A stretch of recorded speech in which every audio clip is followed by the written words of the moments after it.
2025년 10월 6일 디딤돌교회 새벽기도회 역대하 18장 28절부터 19장 11절까지 말씀. 설교 제목 책망에서 회복으로. 사랑하는 성도 여러분, 우리 인생에는 누구나 좋은 뜻으로 시작했지만 결국 후회로 끝나는 결정들이 있습니다. 가정을 위해, 교회를 위해, 공동체를 위해 최선을 다한다고 했지만 그 안에 하나님보다 사람을 더 의식한 순간들이 있습니다. 하나님을 의지한다고 말하면서도 실제로는 내 계산, 내 유익, 내 관계를 더 앞세웠던 적이 있지요. 오늘 본문 속 여호사밧 왕이 바로 그런 인물이었습니다. 그는 신앙 좋은 왕이었지만 북이스라엘의 아합과 동맹을 맺습니다. 겉으로는 협력과 평화의 연합처럼 보였지만 실상은 하나님 없는 연합이었습니다. 그는 말했습니다.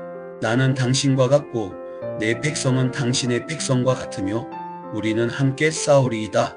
겸손과 협력의 말 같지만 하나님 앞에서는 신앙의 타협이었습니다. 하나님께 묻는 척했지만 이미 그의 마음은 세상과 동맹을 맺고 있었습니다. 하나님은 선지자 미가야를 보내어 분명히 말씀하셨습니다. 왕이 전쟁터에서 돌아오지 못하리이다. 하지만 여호사밧은 사람들의 긍정적인 말에 귀를 기울였고 하나님의 경고는 흘려버렸습니다. 결국 전쟁터에서 아합은 변장하다가 한 병사의 우연한 화살에 맞아 죽었습니다. 하나님 없는 동맹은 우연한 한 화살에도 무너집니다. 여호사밧은 가까스로 살아 돌아왔지만 그 마음에는 깊은 두려움과 수치가 남았을 것입니다. 그때 하나님께서 예후 선지자를 보내십니다. 왕이여, 악한 자를 돕고 여호와를 미워하는 자를 사랑하느냐? 그러므로 여호와께로부터 진노가 임하리라. 엄중한 책망이었습니다. 하나님을 사랑하는 자가 어찌 하나님을 미워하는 세력과 연합할 수 있느냐는 것이지요.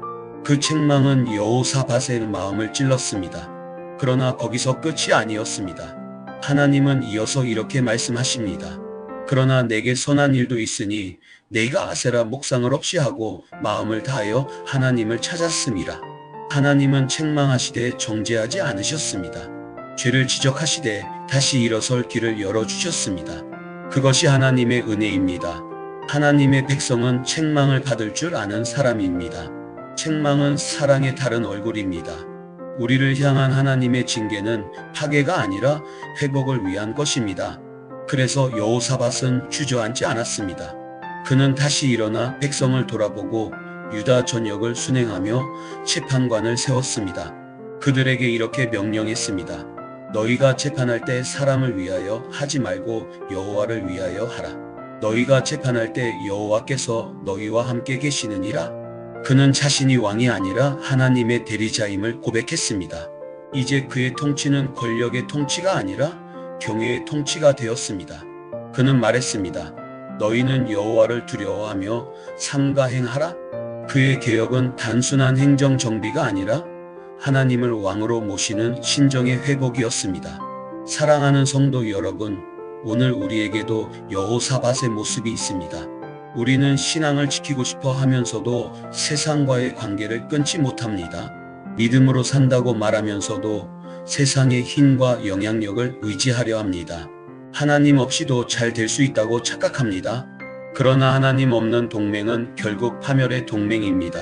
사람을 의지하면 그 사람과 함께 무너지고 하나님을 붙들면 하나님과 함께 선차가 됩니다. 하나님은 오늘도 우리에게 물으십니다. 너는 누구와 동맹을 맺고 있느냐? 너는 누구의 힘을 의지하고 있느냐?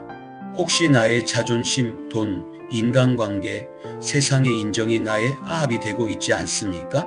그러나 두려워할 필요는 없습니다. 하나님은 여호사밧을 버리지 않으셨듯이 우리도 버리지 않으십니다.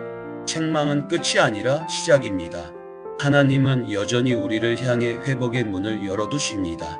책망은 정죄가 아니라 은혜의 초대입니다. 하나님은 우리를 무너뜨리기 위해 말씀하지 않으십니다. 그분은 우리의 길을 바르게 하시고 다시 세우시기 위해 말씀하십니다. 그러므로 사랑하는 성도 여러분, 책망을 두려워하지 마십시오. 그 안에는 하나님의 사랑이 담겨 있습니다. 말씀의 책망을 들을 때 그것이 곧 회복의 문턱입니다. 그리고 회개는 다시 시작의 은혜입니다. 여호사밧은 그 말씀에 순종했습니다. 그는 왕궁에만 머물지 않고 직접 백성을 찾아가 하나님이 주신 공의의 질서를 세웠습니다. 그의 개혁은 눈에 띄는 정치가 아니라 마음으로부터의 순종이었습니다. 우리도 그렇게 살아야 합니다. 하나님의 책망 앞에 머리를 숙이고 그 말씀에 순종하며 다시 일어서는 사람. 그 사람이 바로 진짜 하나님의 사람입니다. 우리가 가정에서, 직장에서, 교회에서 행할 때 사람을 의식하지 말고 하나님을 의식하십시오. 너희가 재판할 때 여호와를 위하여 하라. 그 말씀은 오늘 우리에게 너희가 일할 때, 말할 때, 섬길 때, 예배할 때 하나님을 위하여 하라는 말씀입니다. 그때 하나님께서 그 자리에 함께 하십니다. 하나님은 실패를 두려워하지 않으십니다. 우리가 넘어졌다고 끝내지 않으십니다.